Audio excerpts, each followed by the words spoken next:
Hi, and welcome to Gartner Live. Today we're going to talk about cost optimization and investment strategies for organizations navigating through COVID-19. I'm Chris Howard, Chief of Research for Gartner, and today I'm joined by Jennifer Polk, who's a Vice President Analyst in Gartner's marketing practice. I have Dennis Gannon, who's a Vice President Advisory from the finance practice, and James Anderson, Vice President from Gartner's IT practice. So quite a collection of different voices here today. And we're just going to jump right in. Everybody is right at this stage within the COVID response where we are starting to stabilize a little bit. We've come out of the triage phase, starting to stabilize and think about how we grow into the future and begin to renew.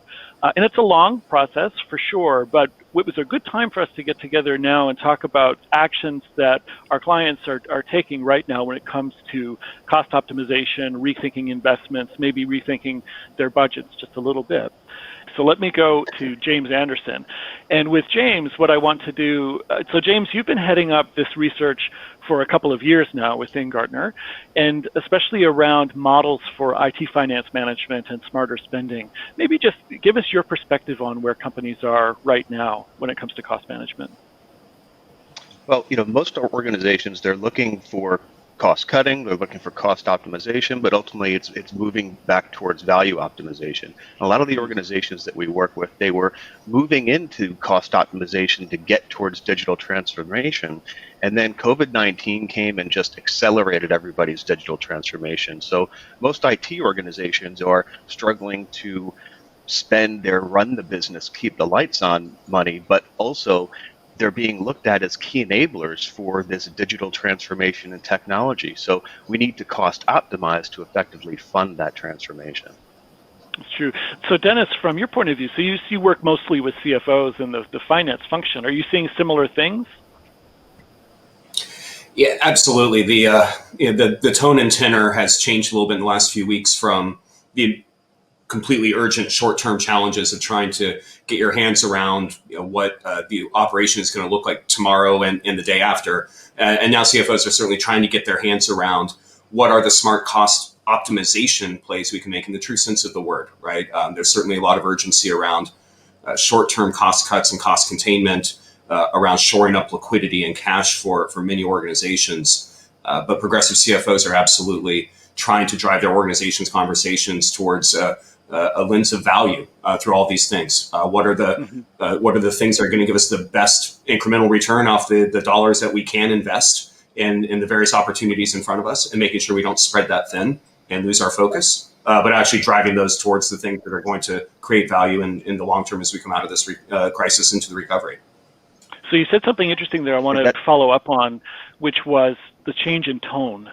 Because I'm seeing this outside of the finance function with CIOs in general, but other roles too, where it seems like a lot of that sort of immediate triage type of response, which tends to be fairly chaotic, is starting to settle a bit. And so are you sensing that as well in terms of sort of a more settled approach to strategy around cost now, or is it still very much find whatever cost savings we can find? Dennis, maybe back to you. Yeah, we're definitely transitioning towards a longer term view. I mean, like I said, there's still a lot of short term urgency around shoring up costs, especially as the shape and form of how deep and wide this crisis might be starts to become apparent for more organizations. And so there's still some things that are a little too soon to be determined. So, for instance, resetting targets for this year is something that a lot of CFOs are telling us they can't do with any certainty right now. But hope to within a month or two start to get their hands around that. But all that being said, yes, absolutely. The what is tomorrow or the next day going to look like, and the idea of the long-term forecast becoming measured in hours rather than weeks, months, or years, that era has seemed to have subsided a little bit, and CFOs are absolutely now starting to say, okay, we've got our teams intact. We're running our processes and closing the books remotely. We've got through the hair on fire stage. What do we need to do to be smart to navigate this coming out of this crisis and position ourselves for value? Good. Okay, so that lines up with what I'm seeing. So JP, good to have you back. Thumbs up if you can hear me. This is good. I want to shift over to you because you represent kind of a different point of view. So where James and Dennis are dealing every day with finance practitioners, both within IT and across the CFO practice, you're kind of in the thick of it in terms of dealing with marketing professionals and communications professionals. And certainly marketing was one of those areas where cost had to come out. Like almost immediately, whether it was events-based or shifting in messages. Tell us what you're seeing on the ground from the marketing point of view around cost management and cost containment. Great question.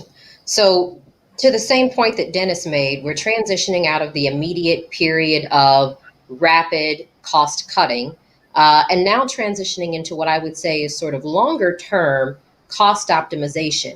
Now, what's really interesting about this is looking back over the last 2 years, Gartner has been advising clients about a pending economic downturn, and marketing is no exception.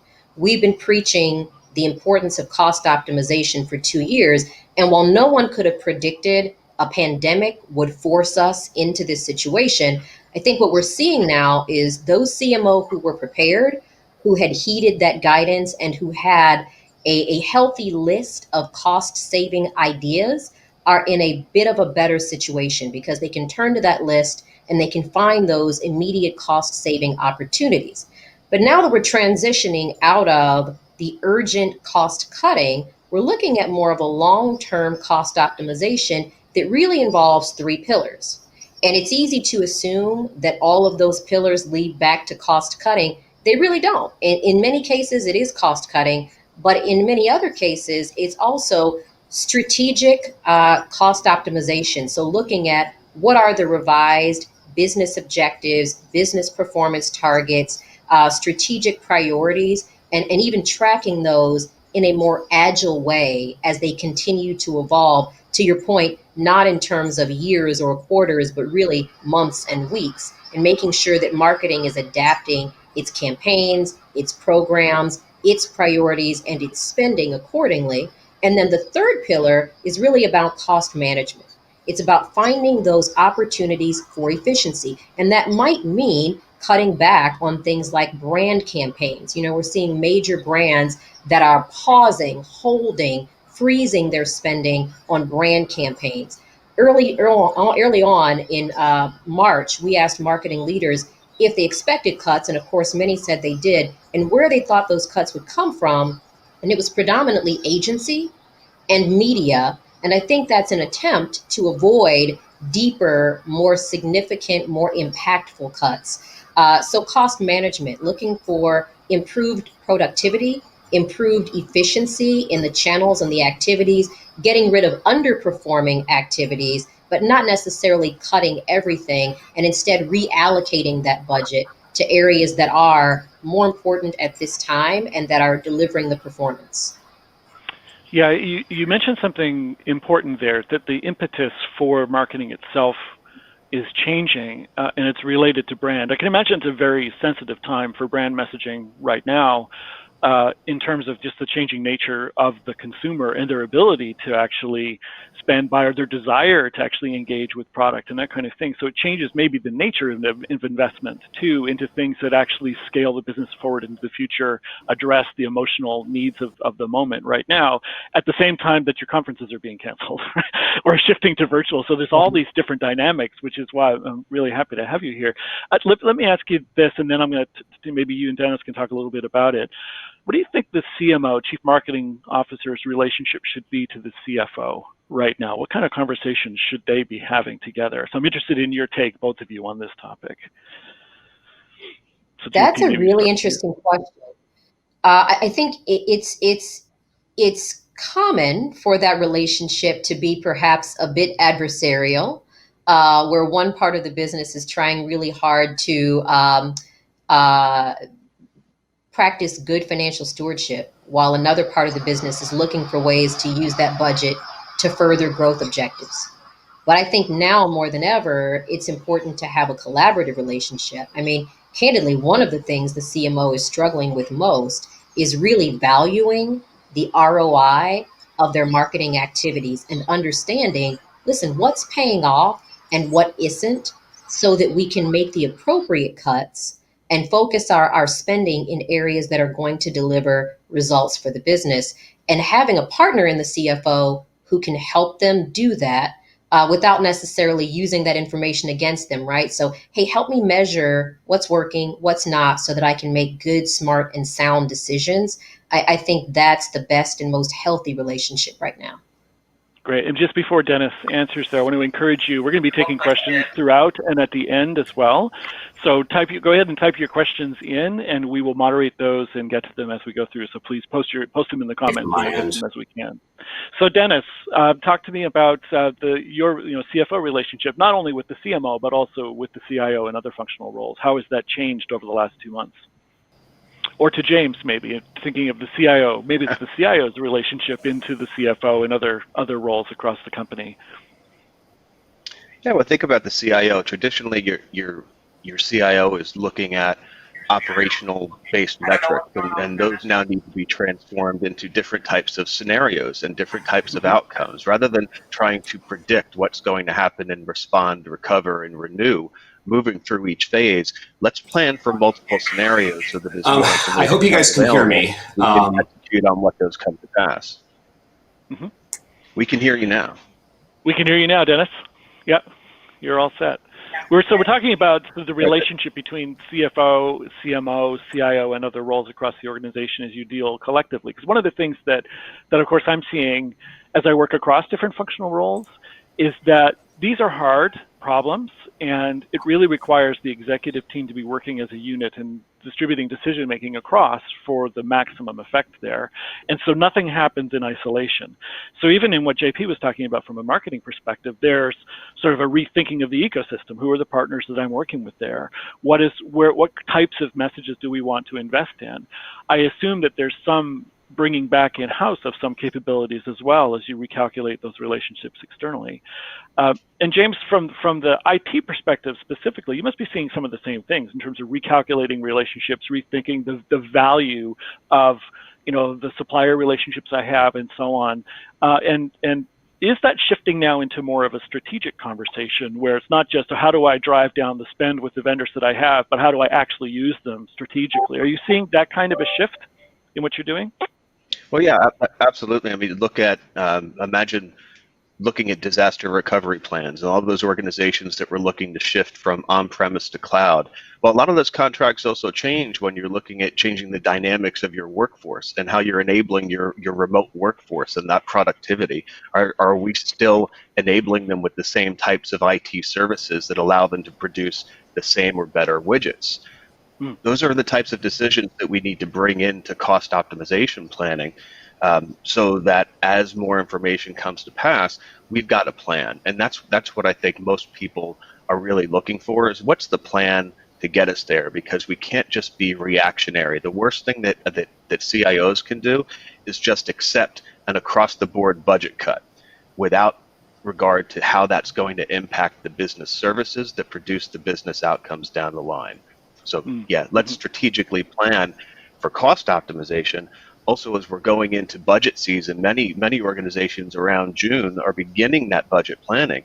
This is not going to be like your typical annual budget planning. We're going to need multiple scenarios to think about, what does reopening mean? What does that mean for our evolving business model? And how does IT support that? Yeah, and the reopen question is sorry, go ahead, JP, go ahead. I'd love to piggyback on what was just said. I think marketing is in a similar situation, right? We're looking at, or we should be looking at, best and worst case scenario planning, the impact of each of those different versions of the plan, and what that impact is on marketing's ability to deliver against business strategies and business goals and objectives, right? So if we end up in a worst case scenario, what are the cuts we might have to make? What impact does that have? But also planning for a best case scenario, and then looking for those thresholds that are going to help us understand when we trigger into one scenario plan versus another, rather than taking across the board long-term and sustained cuts. I think part of it is also looking at the places where we need to now invest incrementally. For example, as companies think about back to work, that's a whole additional layer of marketing and communication that has to go out to clients and to prospects. There's a demand gen and sales enablement aspect to this. What does this look like? How are we keeping people safe? How are we enabling our sales teams? How are we supporting, whether it's digital commerce or whether it's some type of an omni-channel experience? So there are areas where incremental spend is going to happen even as we scenario plan our way through some type of reopening and return to work. And then surprisingly, and we can touch on this later on if you want, Chris, there's innovation. How do we continue to invest appropriately in areas of innovation? How do we harness the innovation that we're seeing right now? CMO, we had a client conversation last week where CMO are seeing in certain sectors more innovation in their teams right now because, listen, necessity is the mother of invention. And they're wanting to understand where are the places where I'm making these investments and I need to be able to sustain this momentum. Where are the types of innovations that I'm seeing now that I want to continue to pursue because this may be an indication of long-term changes in consumer behavior or in buyer behavior, and we want to be able to support that as a business. Excellent. Yeah, actually, so JP, can I jump in on that? Because, Chris, I don't think you're going to call on me after my audio glitches of a minute ago. Go, you're good. Go ahead. I want to let you know first on that. But I think that was a great point that JP made at the end of that's, I think, actually really critical for finance leaders right now, is to understand your customer and how they're changing. And that's not a conversation that finance often has, right? You can go months as a CFO without encountering certainly a happy customer, right? You can talk to customers that have billing issues or are trying to renegotiate their contracts, but to actually understand your different customer segments, what they want, what's going to drive value for them, and use that as a lens to drive reinvestment in this period. That's an absolutely critical CFO behavior that we've seen the best CFOs make time for that. They make time to have strong relationships with sales and marketing. They don't just punt on that conversation about what do our customers value and we'll just run the numbers based on whatever marketing tells us is going to work. They're actively involved in understanding where value is going to come from and how business cases and new investments and all the things that we're trying to do to drive dollars towards that needs to adapt for that. Because if we ask for our standard 10-year cash flow template, business case projection for some of these new innovative ideas that JP's talking about, those things are never going to go off the ground because we don't have data. We haven't been through this before. And so taking that flexible approach to what's changed and how are we going to adapt our processes is absolutely critical for CFOs right now. I mean, and look, let's face it, CFOs are people too, right?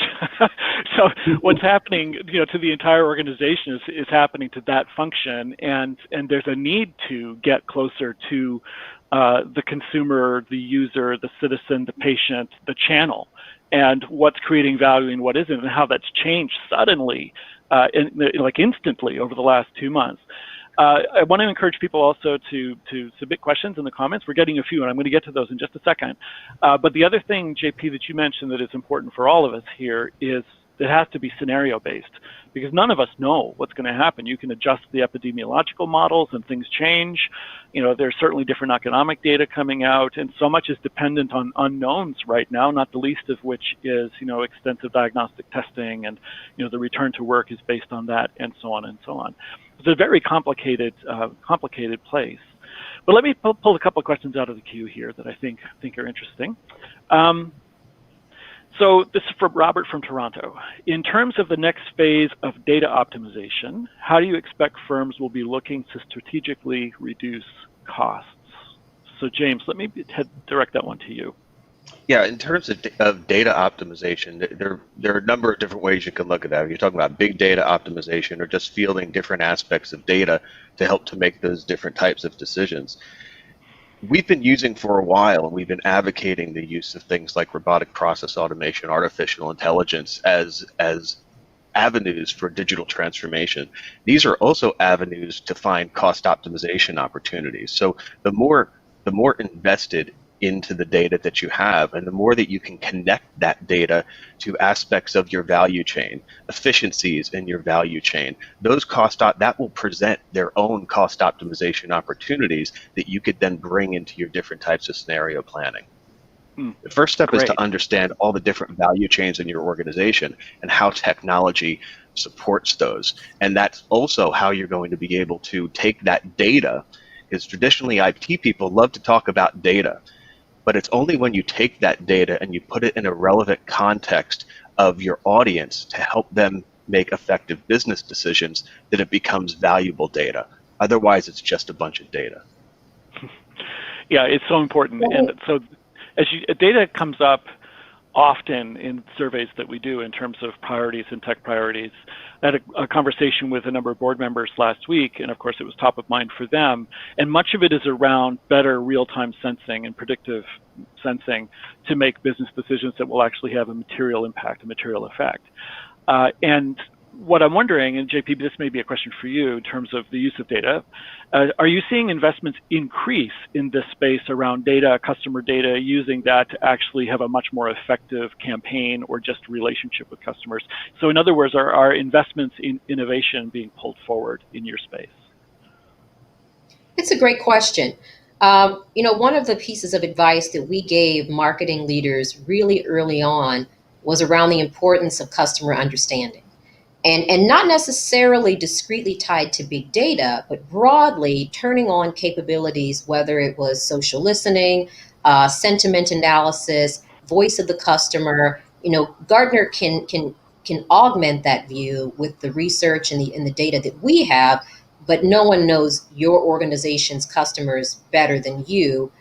If you have the ability in place to listen to what they're telling you, to understand their pain points, their areas of demand, and their concerns. So I think that's one way of thinking about data, that CMO, if they don't have that in place, organizations, if they don't have that view in place, they absolutely need to try to get there. Now, the unfortunate reality is spinning up a VOC program, if you didn't already have one, is perhaps a tough sell right now, because there is an investment in technology, there's an investment in process, there's employee engagement that needs to be involved, and firing on all of those cylinders when everything is out of whack is challenging. So your best bet might be social listening. We see a lot of CMOs that are using social analytics and social listening data. We see a lot that are turning to third-party sources of information, I think particularly in places where they didn't already have really good instrumentation in place for understanding customer needs. Now, pivoting off of that to data and big data, one reality is if you've got a data analytics program, this type of black swan event throws your data models and your predictive models completely out of whack. So we are advising clients that have been heavily invested in big data and data analytics leading up to this point. What are the things that they need to be doing differently in terms of how their analytics teams should be reviewing those models, trying to incorporate that information into decision making, and yet identifying and understanding anomalies in the data? I think the other thing we're advising CMO around is how do you accelerate data-driven decision making? How do you help your analytics team streamline some of their data analytics processes? Where are the places where you can cut time out of what might have previously taken weeks and months, but we really don't have that luxury anymore. We really need to be able to make more real-time decisions, understanding what our customers want and need from us right now. So how should analytics teams be changing their processes to try to streamline analysis and get to faster decision making? Good. So Dennis, I'm coming your way with a question from William from Arkansas. William asks, during a crisis such as this, do you think it's a good time for organizations to take a step back and evaluate necessary projects and funding so that in the future, these organizations will be better positioned to move quickly and adeptly? So really a portfolio analysis, rethinking projects and investments. What are you seeing out there, Dennis? Yeah, I think I need to send William a bottle of wine for teeing up something I absolutely wanted to make sure I share today, which is that our most recent research into companies that have successfully navigated economic cycles by growing their top line and reducing costs simultaneously, which is absolutely the mandate for organizations right now. We can't afford to be in total retrenchment mode, and we can't afford to throw dollars at top line growth. Our analysis of those companies showed that they make, more than anything else, really smart portfolio decisions. And that type of reflection that William referenced is exactly the type of conversation that I'm having with a lot of CFOs and CEOs and executive leadership teams right now about how winning companies take a fundamentally more focused approach than their peers do when it comes to things like what industries do we want to play in, right? How many battlefronts do we want to play in? How many verticals do we want to support as an organization? When it comes to their products and SKUs, right? How many things are in the bag that a salesperson carries? How much do your customers have to sort of navigate from a complexity perspective to find the products and services that suit them? Again, leading companies are about 25% leaner from a product and service perspective. They just offer less. They organize around less. Their They're more focused geographically. They get more revenue and more leverage out of their existing geographies before they go to new ones. So all these things are critical lessons that right now is actually an opportune time for organizations to have that conversation that otherwise wouldn't be forced upon us, right? Where we could, in business as usual times, continue throwing dollars at new launches and new cities and new geographies and new products and so on. Right now, it forces us to get consensus as an organization around what do we want to put those resources behind, what do we want to test in terms of our theories of the customer, and how are we prepared to pivot based on what we've learned, by making, again, new, well-defined bets and not letting those that scope creep, as we call it, take over our investment strategy, and spread ourselves so thin that the cost of that complexity weighs down any hope we have of getting a profitable outcome from the bets that we're making. Mm-hmm. It's great cost optimization, great cost management. It's not just about knowing what to cut, but it's when you have the money, where are you going to invest that? Mm-hmm. Yeah, I think that's actually, exactly right. One of the things we're seeing, perhaps on the B2B side more than B2C, as companies rapidly try to shift to digital, right? Because to your earlier point, Chris, event marketing is a non-starter.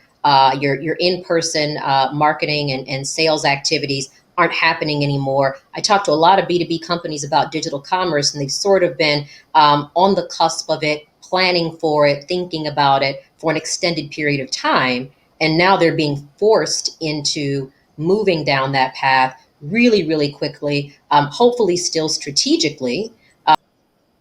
But I think this is an excellent sort of catalyst for companies to make those types of investments in digital. We're seeing a lot of companies, both on the B2B side, as well as a little bit on the B2C, where people might have been a bit behind, really thinking about that transition to digital, first as a cost savings and cost optimization measure, but really long term, and something that they will acknowledge they've been planning for and should have been prepared for all along.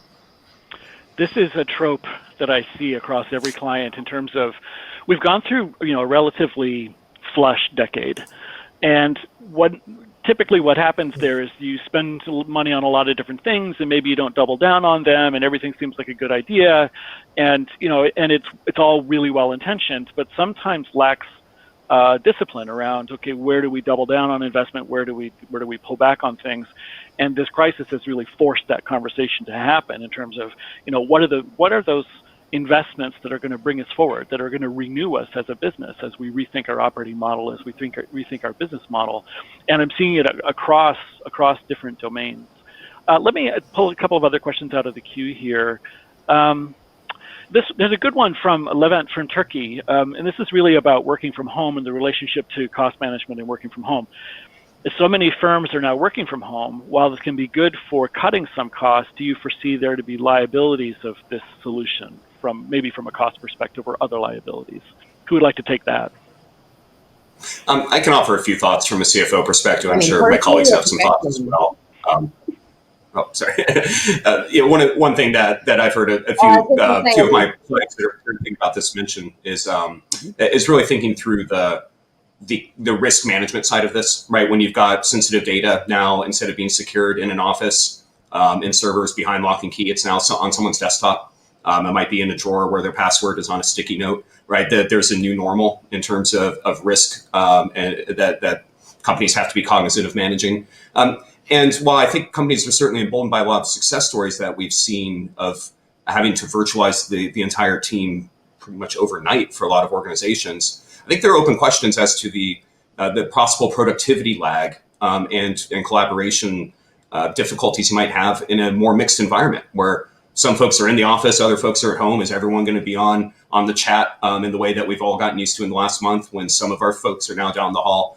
So while there are certainly cost savings in the crosshairs here, only 1 in 4 CFOs in our membership base actually expects everyone to come back to the office in the way they were before. 3 out of 4 expect there to be a new higher normal in terms of the amount of remote work being done. It's not all upside. There are certainly a few risks that organizations need to be cognizant of.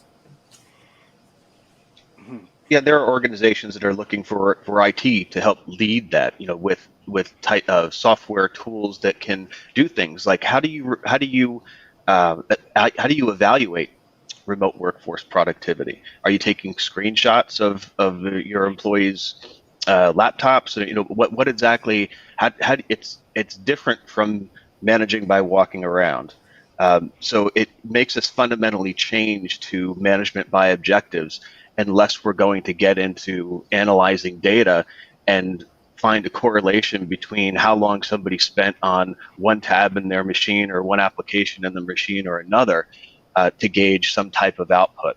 And that's fundamental, and that's where we get into what are we cutting and what are we enabling from a cost management in IT investment? What are those outcomes we're trying to enable? If we're trying to enable workforce productivity via technology, where do we want to invest that money?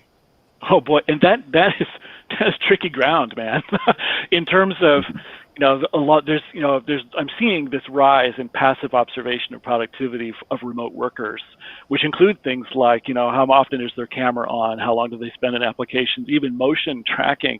This is Heisenberg territory, right? In terms of their behavior potentially changing because they know they're being watched. I think it's a very tricky space, but it also, and this is a fundamental shift I expect to see, and we're looking at from an HR perspective, because that even, approaching employees like that, considers them like Taylorist objects in the firm, where they can be tuned and tweaked and sort of optimized and that kind of thing, but they're actually human beings that have children at home that they have to teach and all of these other types of things.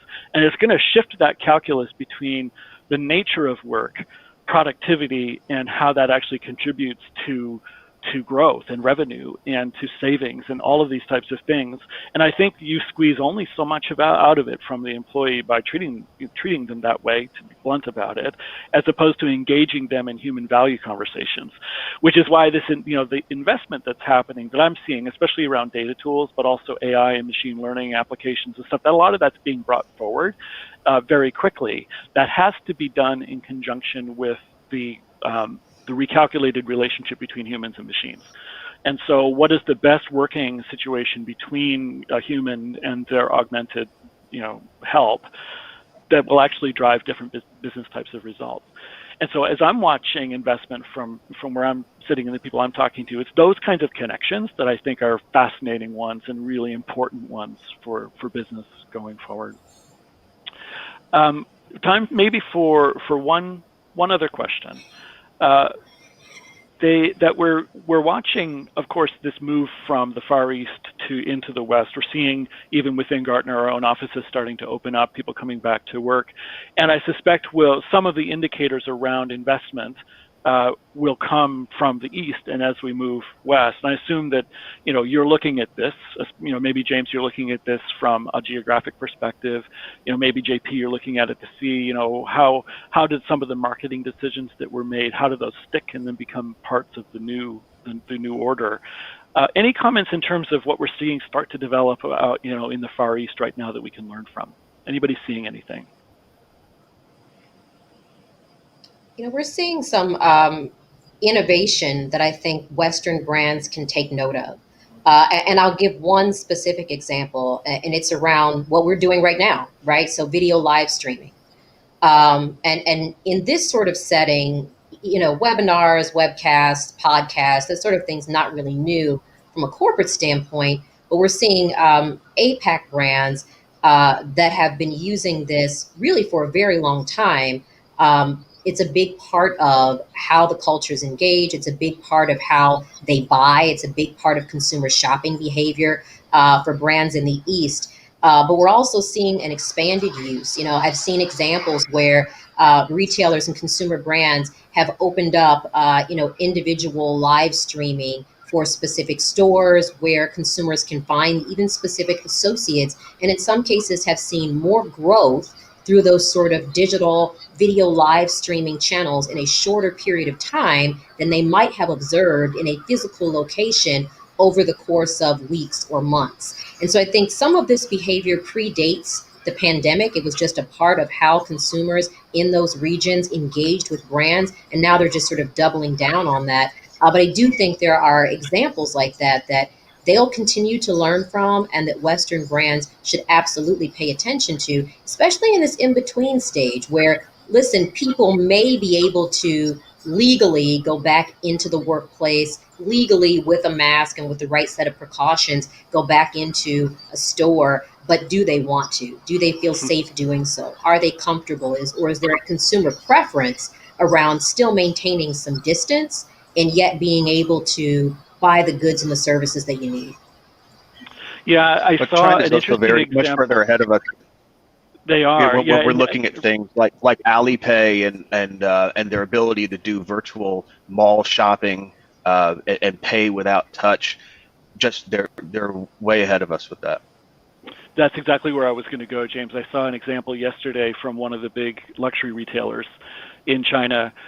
And the lesson there was they invested in their people as they moved everything into an e-commerce environment, and they built it on top of Alibaba, or basically spun it out from physical to digital like immediately on the Alibaba platform. But they used their floor sales associates to become digital influencers as part of the experience of luxury brand shopping. So they brought that and actually trained their people to do that online. And you can be sure that when they go back to some kind of business as usual, that they're not going to lose that, right? It becomes actually part of what they start to do in the new phase of their business. Fascinating stuff.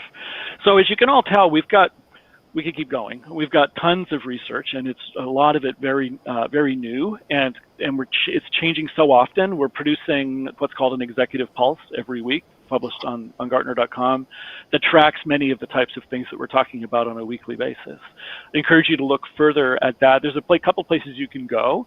So if you go to Gartner.com/en/coronavirus, you'll see all of the stuff that we've made available just to the world. It's some of them video, some of it publications, some PowerPoint decks that you can use to have conversations. All of these types of things are available out there just on the Gartner.com homepage. If you're a client internally, you'll see one as well. There's an internal resource center where we put all of the things that we're doing.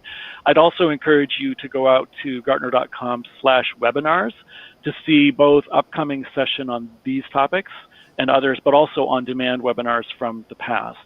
And I encourage you to share widely this really important information as we try to figure this out as a global business community and all the complexity that goes along with them. So I want to say thank you to Jennifer, thanks to Dennis, and thanks to James for taking the time today, and all of you that have joined us. Thanks, and we'll see you again soon.